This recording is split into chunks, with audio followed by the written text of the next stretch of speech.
Thank you sir, आपने मौका दिया। महाराष्ट्र में खास तौर पे मराठवाड़ा में जो मल्टी स्टेट क्रेडिट कोऑपरेटिव संस्थाओं द्वारा जो घोटाला, जो स्कैम हो रहा है, उसके बारे में मैं बोलना चाहती हूँ। इस घोटाले में हमारे किसान, मजदूर, दिहाड़ी करने वाले गरीब लोग शामिल हैं, क्योंकि उनको ही पीड़ित किया जाता है। With your permission, I seek to speak in Marathi for my people. आमच्या मराठवाड्यामध्ये बीड, धाराशिव, लातूर, जालना, छत्रपती संभाजीनगर यामध्ये अनेक मल्टीस्टेट कोऑपरेटिव्ह बँका काम करतात आणि त्यामध्ये शुभकल्याण, राजस्थानी, साईराम, ज्ञानराधा, वीर जिजाऊ मासाहेब यासारख्या मल्टीस्टेट क्रेडिट कोऑपरेटिव्ह ज्या आहेत त्या मागील वर्षापासून बंद पडलेल्या आहेत। त्यामुळे खातेदार आणि ठेवीदार हे अत्यंत अडचणीमध्ये आलेले आहेत। सदरील मल्टीस्टेटची कार्यालय तसेच शाखाही बंद आहेत। त्यासाठी खातेदारांनी आणि ठेवीदारांनी रस्ता रोको, तहसील आणि जिल्हाधिकारी कार्यालयावर मोर्चे काढलेले आहेत। या मल्टीस्टेटमध्ये गोरगरीब, कष्टकरी, शेतमजूर, पेन्शनधारक, नोकरदार यांनी मोठ्या प्रमाणात आपल्या आयुष्याची पुंजी साठवलेली आहे।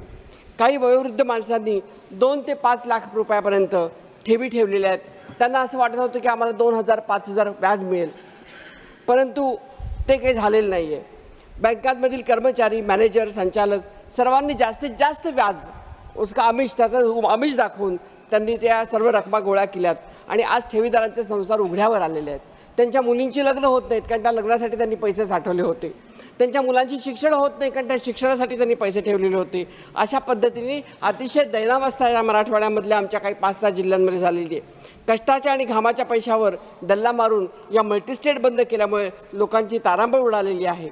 आणि ज्यावेळेला महाराष्ट्र विधानसभेमध्ये हा प्रश्न उठवला गेला त्याला महाराष्ट्र विधानसभेने हात वर केले की हा संबंध आमचा नाही, मल्टीस्टेट असल्यामुळे हे केंद्र सरकारच्या संबंधित आहे आणि केंद्र सरकारने याच्यात लक्ष घालावं।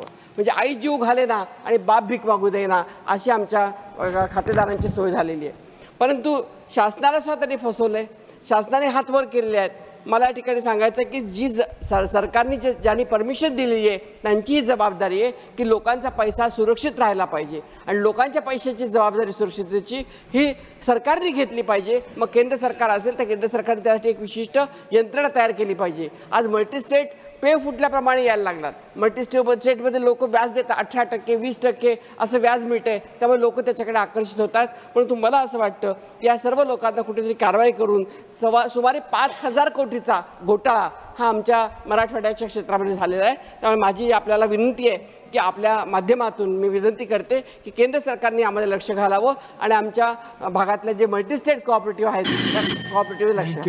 थँक्यू।